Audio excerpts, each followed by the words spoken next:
ঈশ্বরের ধন্যবাদ হোক, বিশেষ করে আজকে এই সময় যখন ঈশ্বর দিয়েছে আমাকে যে আরেকটি বার আপনাদের মধ্যে আসার সুযোগ দিয়েছে, যে ঈশ্বরকে ধন্যবাদ করি, ঈশ্বরের গৌরব করি। যদিও আমি জানি আমার কতটা ক্যাপাবিলিটি রয়েছে বা কি রয়েছে, কিন্তু ঈশ্বরকে ধন্যবাদ দিই যে ঈশ্বর সর্বদা তিনি এগিয়ে নিয়ে যাচ্ছেন, তিনি ব্যবহার করছেন, এই জন্য ঈশ্বরকে ধন্যবাদ দিই। আজকে আরেকটি বার এখানে আসতে পেরে সত্যি আমিও খুশি যে আবার সকলের সম্মুখে আসতে পেরেছি, ঈশ্বরকে ধন্যবাদ দিই। সো বেশি সময় নেব না, কারণ আমাদের হাতে সময় খুব সংকট রয়েছে, সময়ের অভাব রয়েছে, মানে খুব কম সময় আমাদের হাতে। সো আমি জাস্ট একটা প্রশ্ন করতে চাই, এটা কি মাস? ডিসেম্বর মাস। আর এই মাসটা বিশেষ করে আমরা কিসের জন্য চিন্তা করি? ওকে, জন্মবার মানে ক্রিসমাস, তাই তো? ক্রিসমাস। What is Christmas? বড়দিন বা ক্রিসমাস কি আপনাদের কাছে? প্রভু যিশুর জন্মদিন। আমাদের মধ্যে তিনি মানে ঈশ্বর রূপে এক কথা তিনি মানুষ রূপে আমাদের মধ্যে এসেছিল, আমাদের পরিত্রাণের জন্য। জন্মদিন, ঠিক আছে, আমাদের পরিত্রাণ দেওয়ার জন্য এসেছিল। এই মাসটা আমাদের কাছে আর কেউ? যেদিন আমি ঈশ্বরকে জেনেছি সেদিনই আমার কাছে ক্রিসমাস। যেদিন জেনেছি সেদিন ক্রিসমাস। ওকে, ক্রিসমাসে একটা খুব ইম্পর্টেন্ট একটা জিনিস ঘটে থাকে বা এই সময়, সেই জিনিসটা কি জানি? হ্যাঁ, কেক খাওয়া, গিফট। Wow, gift. আজকে বিশেষ করে এই মাসের যখন ম্যাম আমাকে বলছিলেন, তিনি বলছেন যে এই মাসে আমাদের থিম রয়েছে incredible gift. What does it mean? অমূল্য, অমূল্য উপহার। আমি যেটা মানে মূল্যহীন নাকি? মূল্য করা যায় না, অবিশ্বাস্য, আমাদের চিন্তা ভাবনার অতীত, যা সমস্ত কিছু এরকম একটা গিফট, উপহার। সো আমরা যদিও আমরা শুনছি মাসের শুরু থেকেই আমরা অনেক বাক্য শুনছি, আর আমরা গিফট সম্বন্ধে শুনেছি, তার জন্য আপনাদের কাছে নতুন কিছু মনে হচ্ছে না যে গিফট। বাট এই গিফটের রিজন কি রয়েছে, এই গিফটের মানে কি রয়েছে, এটা জানা আমাদের অনেক বেশি ইম্পর্টেন্ট আমার মনে হয়। সো আমি একটা বাক্য থেকে শুরু করতে চাই আজকে, বিশেষ করে 2 করিন্থীয় তার 9 অধ্যায় 15 পদ। ঈশ্বরের অপূর্ব অবর্ণনীয় দানের জন্য তাকে ধন্যবাদ। Amen, amen. অবর্ণনীয় বা আমার বাইবেলে যেটা লেখা রয়েছে সেটা হচ্ছে বর্ণনাতীত, মানে বর্ণনার ঊর্ধ্বে, বা বর্ণনা আমরা করতে পারি না, মানে তার ধারণার বাইরে, আমাদের চিন্তা ভাবনার বাইরে এমন একটা দান। বিশেষ করে যদি আমরা বাংলা ভার্সনে দেখি সেখানে দান লেখা রয়েছে, যদি আমরা ইংলিশ ভার্সনে দেখি সেখানে গিফট শব্দটা উচ্চারণ করা হয়েছে ইংলিশ ভার্সনে। আর যদি এটা আই থিঙ্ক এনআইভি বাইবেলে ওখানে ইনক্রেডিবল লেখা রয়েছে, কিন্তু যখন আমরা কেজিভি ভার্সন দেখি সেখানে লেখা রয়েছে আনস্পিকেবল। আনস্পিকেবল সেটারই বাংলা এখানে করা রয়েছে, বর্ণনাতীত। আনস্পিকেবল শব্দ এখানে লেখা রয়েছে বর্ণনাতীত, কিন্তু ইনক্রেডিবল অবিশ্বাস্য বা আমাদের চিন্তা ভাবনার অধিক, বা আমাদের যা বলি একদম বহুমূল্য, বা অনেক ধরনের শব্দ আমরা ইউজ করতে পারি, তাই না? কিন্তু সব থেকে ইম্পর্টেন্ট আজকে এই যে গিফট, এই যে উপহার, এই উপহারের মানে কি? আমরা কতজন গিফট নিতে ভালোবাসি? কতজন গিফট দিতে ভালোবাসি? না, সবার কথা বলবো না, আমি নিজের কথা বলবো। নিজে কতজন দিতে ভালোবাসি? হ্যাঁ, নিতে সত্যি আমরা সবাই ভালোবাসি, আমরা অনেক বেশি নিতে ভালোবাসি। বাট ঈশ্বরের বাক্য বলে নেওয়ার থেকে দেওয়া, তাই না? ঈশ্বরের বাক্য বলে নেওয়ার থেকে। আমি বলছি না নেওয়াটা ইয়ে নয়, আমাদের যদি আমি না নিই তাহলে দেবে যে দিচ্ছে সে কিভাবে আমি সেটা সে দিতে পারবে, নেওয়াটাও ইম্পর্টেন্ট, বাট নেওয়ার থেকে দেওয়া বেশি গুরুত্বপূর্ণ, আমাদের এটা শেখা ইম্পর্টেন্ট। সো ঈশ্বর কিন্তু সেরকমই কার্য করে দেখিয়েছেন, তিনি দিয়েছেন, তিনি দিয়েছেন। আজকে আমরা খুব বেশি সময় নেব না, কিন্তু খুব অল্পের মধ্যে আমরা কিছু শিখবো যে ঈশ্বর গিফট দিয়েছেন, সেই গিফটটা কি। আমার জন্য কি এরকম এখানে একটা সান্তা ক্লসের স্ট্যাচু রাখা রয়েছে, আমি জানি না সান্তা ক্লসের বাইবেলে কোনো জায়গায় এর কোনো কিছু নেই, ঠিক আছে, একটা ছোট স্কিট বেরিয়েছে, সেই স্কিটে জিজ্ঞাসা করছে সান্তা ক্লজকে তোমার বাইবেলের রোল কোথায়, বলছে মানুষকে ডিস্ট্রাক্ট করার জন্য, মানে ঈশ্বর থেকে মানুষকে দূরে সরানোর জন্য। সেটা হচ্ছে সান্তা ক্লজের রোল। জানি না এগুলো মানুষের বানানো, এক্স্যাক্টলি আমিও জানি না, কেউই জানে না, যে বানিয়েছে সেও জানে না। কিন্তু বাইবেলে সান্তা ক্লজ বলে কিছু নেই, ক্রিসমাস ট্রি বলে কিছু নেই। কিন্তু সব থেকে ইম্পর্টেন্ট জিনিস যেটা হচ্ছে যে গিফটের কথা এটা বলা হচ্ছে, সেই গিফট সান্তা ক্লজ নিয়ে আসেনি, সেই গিফট আমাদের মধ্যে দেওয়া গিয়েছিল। আজকে এই গিফট কেন দেওয়া গিয়েছিল এটা ইম্পর্টেন্ট আমাদের অনেক বেশি। আজকে যদি আমরা চিন্তা করি এই গিফটের বিষয়, এই গিফট কিন্তু আজকে আমরা নতুন নিয়মে খুঁজে পাচ্ছি, কিন্তু এই গিফটের চিন্তা ভাবনা যে আমাদের মধ্যে কেউ আসবে, এটা কিন্তু একদম শুরুতে যদি আমরা আদি পুস্তকে যাই সেখানে লেখা রয়েছে। কেউ বলতে পারবে কোথায় লেখা রয়েছে? কেউ বলতে পারবে কোথায় লেখা রয়েছে? আদি পুস্তক 3:15 কি লেখা রয়েছে সেখানে? তোমরা এবং নারীর মধ্যে, তোমার এবং নারীর মধ্যে আমি শত্রুতা আনবো এবং তার সন্তান সন্ততি এবং তোমার সন্তান সন্ততির মধ্যে একটি শত্রুতা বয়ে চলবে। তুমি কামড় দেবে তার সন্তানের পায়ে, কিন্তু সে তোমার মাথা চূর্ণ করবে। Amen amen. আর কি মস্তক চূর্ণ করেছিল? এই প্রভু যিশু খ্রিস্ট মস্তক চূর্ণ করেছিল, তাই না? তাই না? আজকে এই পরিকল্পনা কিন্তু একদম শুরুতেই হয়েছিল যে একজন আসবে, একজন আসবে। কিসের জন্য আসবে? আজকে যদি আমরা দেখি মানব জাতি একদম শুরু থেকে মানব জাতি ঈশ্বরের যখন সৃষ্টির পর মানব জাতি অবাধ্যতার কারণে সে পাপে পতিত হলো। তারপরে একটার পর একটা বিভিন্ন পাপ আমরা যদি দেখতে পারি, অনেক ধরনের পাপ মানুষ করেছে। আর রোমীয়তে লেখা রয়েছে যে কেননা পাপের বেতন মৃত্যু, কেননা পাপের বেতন মৃত্যু, আর সকলেই পাপ করেছে ঈশ্বরের গৌরববিহীন হয়েছে। আজকে এই মৃত্যু থেকে আমাদেরকে উদ্ধার করার জন্য, আজকে আমরা যে পাপে পড়েছিলাম সেখান থেকে আমাদেরকে তোলার জন্য কিছু প্রয়োজন ছিল, কাউকে একজন প্রয়োজন ছিল। আর যদি সেই একজন না হতো তাহলে হয়তো আমরা সেখান থেকে উঠতে পারতাম না। আজকে সেই কারণে সেই জায়গা থেকে আমাদেরকে তোলার জন্য একজনকে পাঠানো হয়েছে, যেটা আমরা বর্ণনা করতে পারি না, অবিশ্বাস্য। আমরা বিশ্বাস করতে পারি, আমাদের বিশ্বাসের অতীত, আমাদের চিন্তা ভাবনার অতীত। আমরা কখনো ভাবতে পারিনি আমার জন্য কেউ প্রাণ দেবে। অনেকে আছে ইয়াং ছেলেমেয়েরা গার্লফ্রেন্ড বয়ফ্রেন্ড বলে আমি তোমার জন্য প্রাণও দিতে পারি, আমি তোমার জন্য মরতে পারি। আমি জানি না কে কতজন ওই ধরনের কার্য করেছে, কিন্তু খ্রিস্ট যিনি সত্যকারের, তিনি সত্য প্রেম দেখিয়েছেন, আর এই কারণে তিনি এসেছেন, তিনি আপনার আমাদের সকলের জন্য তিনি নিজের প্রাণকে দিলেন। Very important. আজকে যদি খ্রিস্ট এই পৃথিবীতে না আসতো, আমরা সকলেই পাপের মধ্যে হয়তো পতিত থাকতাম, আমরা সকলেই পাপের মধ্যে থাকতাম। আর পাপের বেতন কি? মৃত্যু। আমরা সকলেই মৃত্যুতে থাকতাম।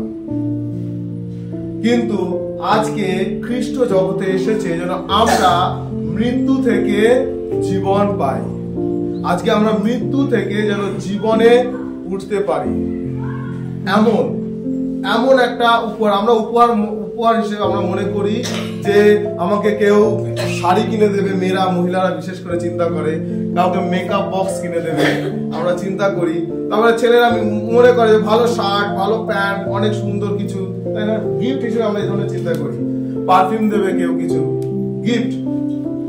বা সব থেকে ইম্পর্টেন্ট গুরুত্বপূর্ণ যে উপহার, সেটা ঈশ্বর থেকে আজকে এসেছে। আজকে বিশেষ করে আমার এই কারণে আজকে আমি বিশেষ করে যে উপহার আমরা পেয়েছি না, এর জন্য আমি একটা জাস্ট টাইটেল রেখেছি, আ ইনক্রেডিবল গিফট ফ্রম গড। ঈশ্বর থেকে একটা অমূল্য বা অপরিসীম বা অতুলনীয় বা বর্ণনা অতীত একটা উপহার। সেই উপহারটা কি? খ্রিস্ট। যদি আমরা আজকে বিভিন্ন জায়গায় জানি, এখানে আমরা যদি জানি মার্ক তার 1:15 সেখানে বলছে কাল সম্পূর্ণ হইল, স্বর্গরাজ্য সন্নিকট, তোমরা মন ফিরাও, আর সুসমাচারে বিশ্বাস করো। আজকে কেন আমাদেরকে মন ফেরানোর কথা বলেছে? আজকে আমরা পাপের মধ্যে পড়েছিলাম, স্টিল এখনো পর্যন্ত আমরা অনেকে আছি, স্টিল এখনো অনেকে আমরা সেই একই জায়গায় পড়ে রয়েছি। কিন্তু সেখান থেকে ঈশ্বর চায় যেন আমরা যে গিফট পেয়েছি সেই গিফটটাকে রিসিভ করি। আজকে যদি আমরা যে উপহার আমরা পেয়েছি সেটাকে যদি আমরা গ্রহণ না করছি না, তাহলে সেই গিফটের কোনো মানে আমার জীবনে নেই। আজকে এই গিফট সকলের জন্য দেওয়া গিয়েছে। যদি আমরা পড়ি লুক লিখিত সুসমাচার, সেখানে 2 অধ্যায় যদি 10-11 পদে আমরা যদি পড়ি, সেখানে লেখা রয়েছে, সেখানে স্বর্গদূতেরা রাখালদের কাছে গিয়ে বলেছে তোমাদের জন্য একজন জন্মগ্রহণ করেছে, একজন পরিত্রাতা এসেছে। আর এটা একটা মহা আনন্দের খবর, যেটা সমস্ত সমুদায় লোকের জন্য। আজকে সেই জিনিস বা সেই উপহার আমরা পেয়েছি, কিন্তু আজকে সমস্ত লোকেদের জন্য, আমরা ওখানে কি হচ্ছে, যত লোক রয়েছে সকল লোকের জন্য এই উপহারকে দেওয়া গিয়েছে। কিন্তু রিসিভ কতজন করেছি? রিসিভ কতজন করেছি? আমরা গিফট অনেকে দিই, কিন্তু এটা ততক্ষণ সম্পূর্ণ হয় না যতক্ষণ না যে দিচ্ছে আর যাকে দিচ্ছে সে রিসিভ করছে। একটা গিফট আমি ওকে দিলাম, যদি ও রিসিভ না করলো, সেই গিফট দেওয়াটা সম্পূর্ণ হলো না। আজকে ঈশ্বর একটা অমূল্য গিফট দিয়েছেন, আর সেটা হচ্ছে প্রভু যীশু খ্রিস্টকে। আজকে জগতে অনেক মানুষ রয়েছে, তারা খ্রিস্টকে এখনো পর্যন্ত গ্রহণ করতে পারেনি, তারা এখনো পর্যন্ত খ্রিস্টকে মেনে নিতে পারেনি। আর এই কারণে তাদের জীবনে কিন্তু এই যে উপহারের যে আনন্দ, সেই আনন্দটা নেই। কিন্তু যে উপহার আজকে আপনাকে দেওয়া গিয়েছে, যে উপহার আজকে আমাকে দেওয়া গিয়েছে, যতক্ষণ না আমি রিসিভ করছি, আপনারা কতজন এখানে সেই উপহারকে রিসিভ করছেন? আপনি কি রিসিভ করেছেন? আপনি কি রিসিভ করেছেন এই উপহারকে? যদি আপনি রিসিভ করছেন, আপনার জীবনে একটা অমূল্য পরিবর্তন দেখা যাবে। যদি না দেখা যাচ্ছে সেই পরিবর্তন, তার মানে আপনার জীবনে আপনি যে গিফটটা পেয়েছেন সেটাকে আপনি রিসিভ করতে পারেন সঠিকভাবে। কেন জানেন? কত লোক শখের গল্প শুনেছি, কোথায় লেখা আছে জানি? শখের গল্প কতজন শুনেছি? সবাই ভাবছে যে গিফট, এখানে গিফটের বিষয় বা ক্রিসমাসের প্রচারের শখের গল্প কিভাবে আসতে পারে, তাই না? শখের গল্প কিভাবে আসতে পারে? কোথায় লেখা আছে জানি? কেউ জানি না। লুক তার 9 অধ্যায়ে লেখা রয়েছে, আমরা পড়বো, ভালো করে পড়ে নেবো ওখানে। কিন্তু ওখানে এই কথা বলা হচ্ছে, যখন যিশু শখের সঙ্গে সেই ঘরে প্রবেশ করলো, শখের জীবন পরিবর্তন হয়ে গেল। যখনই আপনি যিশুকে গ্রহণ করবেন আপনার জীবনে, আপনার হৃদয়ে, আপনার পরিবারে ইনভাইট করবেন, আপনার জীবন পরিবর্তন হতে বাধ্য। যতক্ষণ না আপনার জীবন পরিবর্তন যদি না হচ্ছে, তাহলে মনে রাখবেন কোনো না কোনো জায়গায় আপনাকে যে খ্রিস্টকে দেওয়া গিয়েছিল আপনার জন্য, আমার জন্য, সমস্ত মানব জাতির জন্য, ততক্ষণ কিন্তু আপনি যদি পরিবর্তন না হচ্ছে, আপনি গ্রহণ করতে পারেননি সঠিকভাবে খ্রিস্ট। বিকজ যতক্ষণ খ্রিস্ট যদি আমার মধ্যে এসেছে, আমাদের পরিবর্তন বাধ্যতা, পরিবর্তন আমাদের হবেই হবে।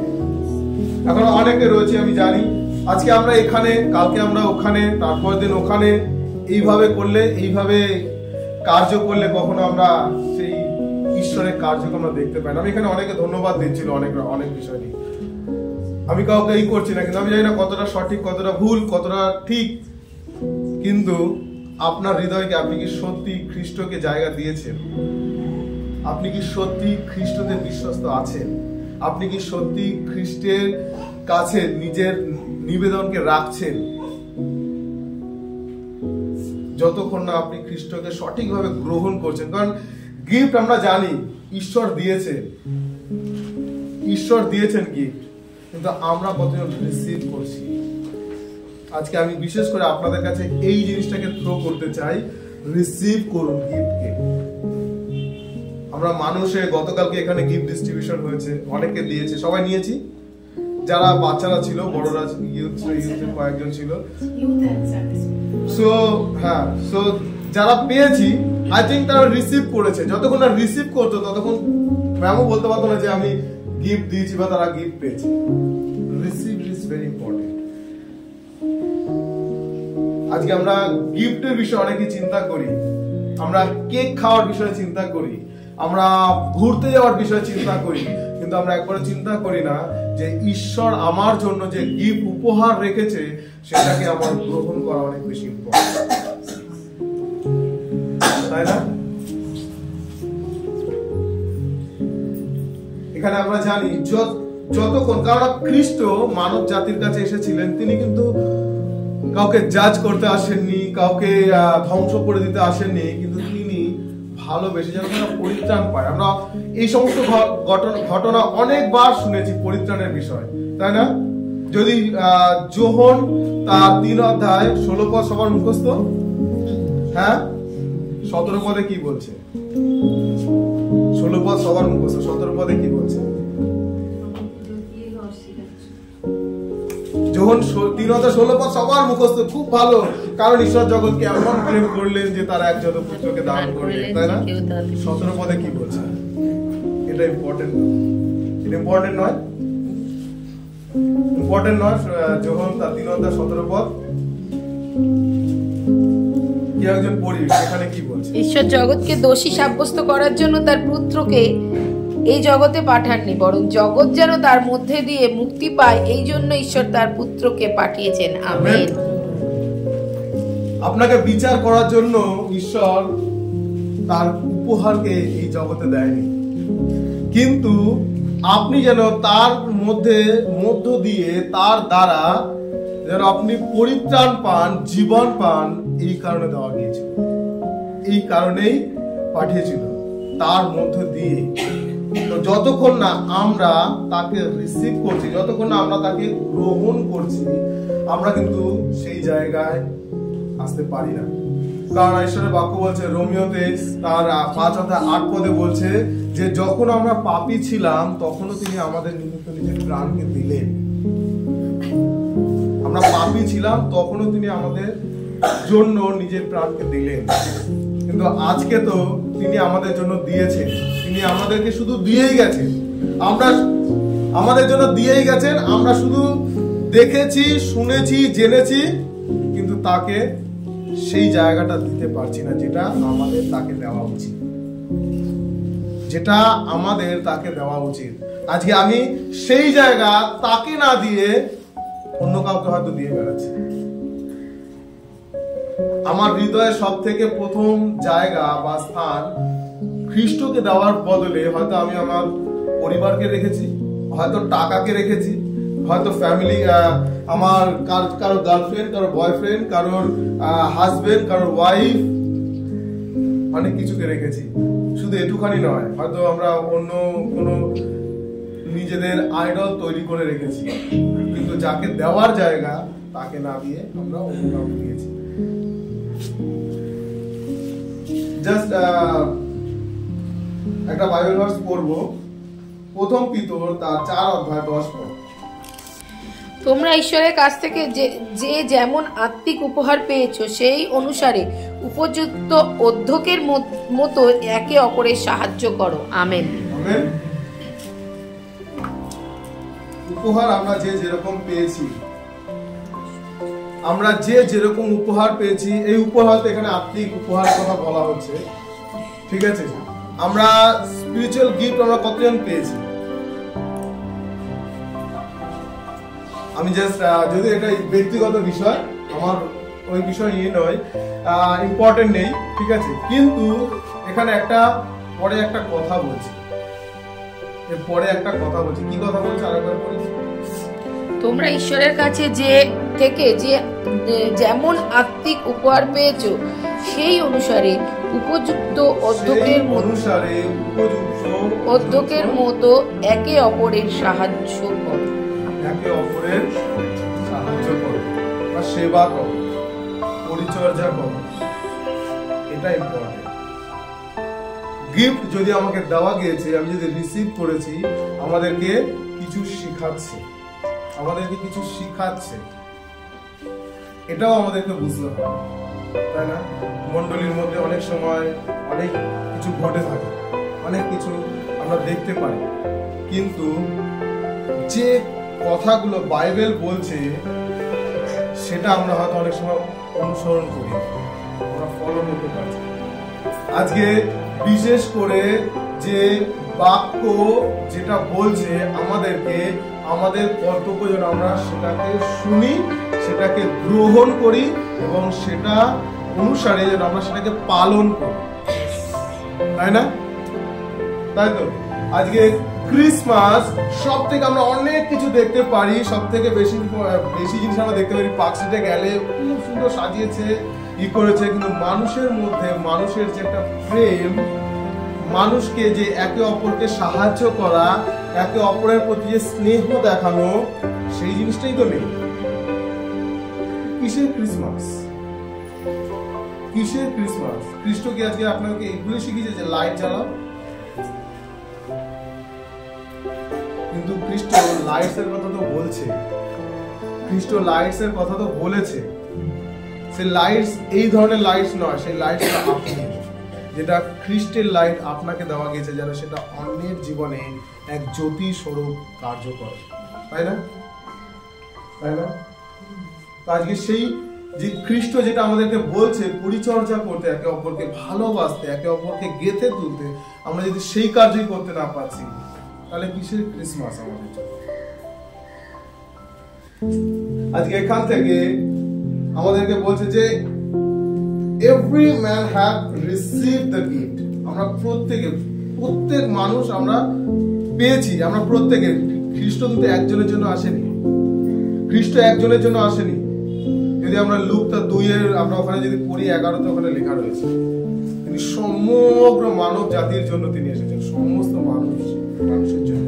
এটা একটা মহা আনন্দের সুসমাচার, মহা আনন্দের খবর। আর সেটা আমরা সকলে আমরা পেয়েছি, কিন্তু আজকে আমরা সেই জায়গাটাকে যে আমরা সকলে কিন্তু রিসিভ করেন, সকলে গ্রহণ করেন, কিন্তু আজকে আমরা যতজন গ্রহণ করেছি, আজকে আমাদের করণীয় কি? বেশি বাইবেল ভার্সে যাব না, কারণ অনেক বাইবেল ভার্স রয়েছে যেগুলো আমরা শিখতে পারি, আমরা অনেক বাইবেল ভার্স দিতে পারি, অনেক বাইবেল ভার্স আমরা বলতে পারি, কিন্তু সবথেকে ইম্পর্টেন্ট আমি বারবার কি বলছি, পালন করা। বাক্যটা আমাদেরকে পালন করতে হবে, তাই না? জাস্ট একটা বাইবেল ভার্স পড়বো, সেটা হচ্ছে ইফিসীয় 2:8। সেখানে কি বলছে? আমরা সকলেই পরিত্রাণ পেয়েছি, সকলেই মুক্ত হয়েছি, কিসের দ্বারা? বিশ্বাসের দ্বারা। এটা আমাদের কর্ম নয়, যেন আমরা এর জন্য শ্লাঘা না করি, কিন্তু এটা ঈশ্বরের দান, এটা ঈশ্বরের অনুগ্রহ দান, তাই তো? হ্যাঁ, সো আমরা ওখানে যদি আমরা পড়ি, আমরা ওটা পড়তে পারবো, কিন্তু ঈশ্বরের অনুগ্রহ দান যদি ইংলিশে আমরা পড়ি, সেখানে কি বলছে? We are saved through faith. আমরা বিশ্বাসের দ্বারা মুক্ত পেয়েছি। ইট is the gift of God, এটা ঈশ্বরের দান। আর সেই আমরা কার উপরে নির্ভর করি, বিশ্বাস করি? খ্রিস্টের উপরে আমরা বিশ্বাস করি। আর it is the gift of God, এটা ঈশ্বরের একটা উপহার, এটা ঈশ্বরের একটা উপহার। যে উপহারের উপর যখন আমরা বিশ্বাস করব, আমরা পরিত্রাণ পাবো। Amen, amen. তো আজকে বিশেষ করে 2-3টে জিনিস আমরা যেটা শিখতে পারি বা শিখছি, সেটা হচ্ছে প্রথম যে বাইবেল ভার্স পড়লাম, সেটা কি ছিল? 2 করিন্থীয় 9:15। আর সেখানে একটা জিনিস কি বলছে, যে ঈশ্বরের ধন্যবাদ করার কথা বলছে। এখানে ম্যামও যখন পড়ছিলেন, তিনিও বলছিলেন ধন্যবাদের কথা যখন বলছিলেন, ঠিক আছে? ধন্যবাদ, যেন আমরা ঈশ্বর যে আমাদের জন্য যে উপহার দিয়েছে, আমরা যদি পেয়েছি, আমরা এর জন্য ঈশ্বরের ধন্যবাদ করি। যেন সদা সর্বদা যেন আমরা ঈশ্বরের ধন্যবাদ করি, যে প্রভু তুমি আমাদের জন্য নিজের একজাত পুত্রকে দিলে। যখন আমরা পাপী ছিলাম, তখনও তুমি আমাদেরকে ভালোবেসে নিজের পুত্রকে দিলেন, এবং সে নিজের জীবনকে সে ক্রুশের উপরে দিল। কেন? যেন আপনি আমি জীবন পাই, উপচয়ের জীবন পাই, যেন পরিত্রাণ পাই। আমেন। এর জন্য যেন আমরা সদা সর্বদা ঈশ্বরের ধন্যবাদ করি। এবং দ্বিতীয় যেটা কি রয়েছে সেটা হচ্ছে প্রথম পিতর তার 4:10 পদ, সেখানে কি বলছে?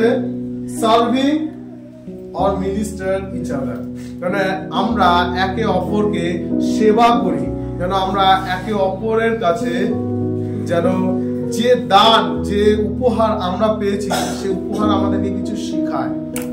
আর সেটা কি শিখাচ্ছে? যেন আমরা যেরকম ভাবে পেয়েছি সেই রূপ যেন আমরাও একে অপরের প্রতি সেই পরিচর্যাকে দেখাই, সেবা করি। যেন আমরা মণ্ডলীর আমরা সেবা অনেকেই পেতে ভালোবাসি, গিফট অনেকে পেতে ভালো, আমরা অনেকে শুধু আমরা নিতে ভালোবাসি নিজের কাছে। এই ধরনের আমাদের লাইফ। কেউ আমাকে দেখছে, কেউ আমাকে দিচ্ছে, কেউ আমার জন্য সেবা করছে, কেউ আমরা এই ধরনের জিনিস অনেক ভালোবাসি। কিন্তু শুধু আমি পাবো বা আমি করবো এরকম নয়, কিন্তু আমিও যেন একে অপরকে দিতে পারি, এটা অনেক ইম্পর্টেন্ট, তাই না? যেন আমরা একে অপরের কাছে সেই সেবা বা সেই সুন্দর ভালোবাসা প্রদর্শন করতে পারি। কারণ যখন আমরা এই কার্য করব তখন আমরা নিজের কার্য করব না, তখন আমরা খ্রিস্টকে তুলে ধরতে পারি। আর যখনই মন্দ বিষয়, খারাপ বিষয়, সেটা আমাদের ভিতর থেকে বেরিয়ে আসে, আর সমস্ত উত্তম বিষয় উপর থেকেই আসে, সমস্ত উত্তম বিষয় উপর থেকেই আসে। তাই যেন আমরা যে উপহার আমরা পেয়েছি, আমরা যেন তদ্রূপ, তিনি আমাদেরকে বলেনি যে তোমার জীবন দিয়ে দাও, বলেছে তোমরা একে অপরকে সেবা করো, একে অপরকে ভালোবাসো, একে অপরের সঙ্গে সুন্দর সম্পর্ক স্থাপন করো, যেন মণ্ডলী এক ইউনিটিতে, এক ঐক্যে বসবাস করতে পারে। আমেন। আর থার্ড যেটা রয়েছে সেটা হচ্ছে হ্যাভ ফেথ অন গড, ঈশ্বরের উপর যেন সদা সর্বদা আমাদের বিশ্বাস থাকে। আজকে সত্যি কথা বলছি, কেন এই কথাটা আমি বলছি, তার কারণ ঈশ্বরের উপরে আমরা এখানে অনেকে আসা যাওয়া অনেকের আছে, কিন্তু ঈশ্বরের উপর সঠিক বিশ্বাস কতজনের আছে? এটাও তো অনেক গুরুত্বপূর্ণ, তাই না? আজকে আমি এখানে আসছি, কালকে আমি হয়তো অন্য জায়গায়, অন্য কোথাও যাচ্ছি। আজকে আমি এখানে আসছি, কালকে হয়তো অন্য কোনো জায়গায় গিয়ে মাথা ঠুকছি। সব জায়গায় দৌড়ালে আমরা ঈশ্বরের মহিমাকে দেখতে পাই না, কিন্তু যদি আমরা সত্যি খ্রিস্টকে রিসিভ করছি, আমাদের জীবন পরিবর্তন হবে। আমেন। এটা আজকে বিশেষ করে আমি বলতে চাই যে আমরা যেন ঈশ্বরের ধন্যবাদ করি, আমরা একে অপরকে সেবা করি এবং ঈশ্বরের সর্বদা বিশ্বস্ত থাকি। যে উপহার আমরা পেয়েছি সেটাকে যদি আমরা রিসিভ করছি, আমাদের জীবন পরিবর্তন হবে। আর ঈশ্বরের বাক্য এটাই বলছে, যখন আমরা জন দ্য ব্যাপটিস্ট তার যখন প্রচার ছিল যিশুর জন্মের আগে, মানে যিশু যখন প্রচারের আগে, যিশুরও আগে, তখন তারও একটাই কথা ছিল, তোমরা মন ফিরাও আর ঈশ্বরের বিশ্বাস করো, তোমরা মন ফিরাও, পরিবর্তন করো। যিশুও কিন্তু একই কথা বলেছে, তোমরা মন ফিরাও। সো আমাদের পরিবর্তনের প্রয়োজন রয়েছে। এবছর শেষ, আপনি হয়তো কোনোভাবে আপনার লাইফকে ডিল করেছেন এদিক ওদিক সেদিক, বাট নেক্সট ইয়ার একটা বিষয়ে সিদ্ধান্ত থাকি, একটা জায়গায় স্থির থাকি, এক প্রভুতে স্থির থাকি, এক প্রভুর দাস হই, এক প্রভুর দাস হই। সব জায়গায় দৌড়াদৌড়ি করলে আমরা ঈশ্বরের মহিমাকে দেখতে পারবো না। তো যেন আমরা ঈশ্বরেতে থাকি, ঈশ্বরের উপর নির্ভর করি এবং ঈশ্বরের ইচ্ছাকে বোঝার চেষ্টা করি, যেন নিজেকে পরিবর্তন করি আর ঈশ্বর যেরকম ভাবে বলছে যেন আমরা সেভাবে চলতে পারি। আমেন। আমরা সকলে উঠে দাঁড়াই এবং শেষ প্রার্থনায় যাব। আর এই সময় যদি আপনাদের কারোর কিছু মনে হয়, যদি আপনারা মনে করেন যে এই সময় আপনি ঈশ্বরকে গ্রহণ করতে চান, কারণ গিফট আপনার জন্য দেওয়া গিয়েছে, হয়তো পুরোপুরি আপনি গ্রহণ করেননি বা গ্রহণ করতে পারেননি, এই সময় আপনার, আপনি যদি গ্রহণ করতে চান, আপনি যেখানে আছেন বা আপনার যদি মনে হয় আপনি নিচে আসতে পারেন, আপনি হাঁটু গেড়ে ঈশ্বরকে বলুন যে আমি এই সময় তোমাকে আমার হৃদয়ে গ্রহণ করতে চাই। দেখবেন আপনার জীবনে একটা পরিবর্তন আসবে। কারণ আমাদের পরিবর্তনের প্রয়োজন রয়েছে। এই বছর শেষ, নেক্সট ইয়ার যেন নতুন করে আমরা সৃষ্টি করতে পারি, নতুন করে যেন আমরা এগিয়ে যেতে পারি ঈশ্বরের উপর নির্ভর ভাবে, বিশ্বস্ত ভাবে। আসলে আমরা সকলে যে যেখানে রয়েছে আমরা চোখ বন্ধ করি এবং যে যেখানে রয়েছে আমরা, যদি কোনো জায়গায় কিছু মনে হচ্ছে আপনারা সেই জায়গায় নিচেরা আসতে পারেন, হাঁটুতে আসতে পারেন এবং ঈশ্বরের কাছে আপনি নিজের কথাকে বলুন এবং প্রার্থনা করুন ঈশ্বরের কাছে। Hallelujah, hallelujah. প্রভু তোমার ধন্যবাদ দিই, তোমার ধন্যবাদ হোক প্রভু, তোমার গৌরব হোক, তোমার মহিমা হোক প্রভু, কারণ তুমি একমাত্র ঈশ্বর, তুমি রাজাদের রাজা, প্রভুদের প্রভু। ধন্যবাদ, ধন্যবাদ, ধন্যবাদ প্রভু। এই সময় বিশেষ করে প্রভু যে তুমি প্রভু আমাদের জন্য এসেছিলে, ও প্রভু তুমি আমাদের জন্য নিজের জীবনকে দিয়েছো, ও প্রভু কিন্তু আমরা আজও পর্যন্ত প্রভু সে একই জায়গায় পড়ে রয়েছি। আজকে আমরা প্রভু সে পাপের মধ্যে রয়েছি, কিন্তু আজকে এই সময় প্রভু তোমার কাছে প্রভু নিজেদেরকে রাখি, তোমারই হস্তে প্রভু নিজেদেরকে সমর্পণ করি। তুমি দয়া করো প্রভু, যেন যেভাবে যেন তুমি আমাদের জন্য দিয়েছো, যেন আমরা আমাদের সমস্ত কিছু তোমার উপর রাখতে পারি, তোমাদের প্রভু নির্ভর থাকতে পারি, তোমার ইচ্ছাকে যেন বুঝতে পারি এবং যেন প্রভু তোমার পরিকল্পনা অনুসারে যেন এগিয়ে যেতে পারি। তুমি দয়া করো, তুমি সঙ্গে থাকো, সহবর্তী থাকো। এখানে যত জন রয়েছে আজকে আমি প্রত্যেককে আরেকটি বার তোমার হাতে সমর্পণ করি। ও প্রভু তুমি দয়া করো তাদের জীবনে প্রভু আজকে যার যেখানে সমস্যা রয়েছে, আজকে যদি কেউ প্রভু কোনো জায়গায় এখনো প্রভুকে সে দুর্বল রয়েছে, ও প্রভুকে যদি কারোর হৃদয় কোনো জায়গায় হয়তো তোমাকে স্থান দিতে পারেনি, কিন্তু প্রভু আমি তোমার কাছে সমর্পণ করি প্রত্যেককে। তুমি দয়া করো যেন তারা তোমাকে প্রথম স্থান দিতে পারে, তোমাকে যেন গ্রহণ করতে পারে, ও প্রভুকে যেন তোমার উপর নির্ভর, তোমার উপর বিশ্বাস সহকারে তাদের জীবনকে এগিয়ে নিয়ে যেতে পারে। তুমি দয়া করো প্রভু, ধন্যবাদ দিই, ধন্যবাদ প্রভু। তুমি কার্য করো প্রত্যেকের জীবনে, তুমি সঙ্গে থাকো, সহবর্তী থাকো। ধন্যবাদ রাজাদের রাজা, প্রভুদের প্রভু। ও প্রভু তুমি কার্য করো যেভাবে তুমি চাও, একটা নতুন জাগরণ পরিবর্তন তুমি দেখতে সাহায্য করো এই মন্ডলীর মধ্যে প্রভু। ও যেন প্রভু আগামী দিন যেন এই মন্ডলী প্রভু তোমার রাজ্যের জন্য আরো প্রভু অ্যাক্টিভলি যেন এগিয়ে যেতে পারে এবং সুসমাচারকে নিয়ে যেন অন্যের কাছে বলতে পারে। তুমি দয়া করো, ধন্যবাদ দিই। সমস্ত গৌরব মহিমা তোমার হোক প্রভু। তুমি কার্য করো যেভাবে তুমি চাও, তোমার ইচ্ছা পূর্ণ করো। কৃষ্ণ যিশু তোমার পিছনে প্রার্থনা চাই।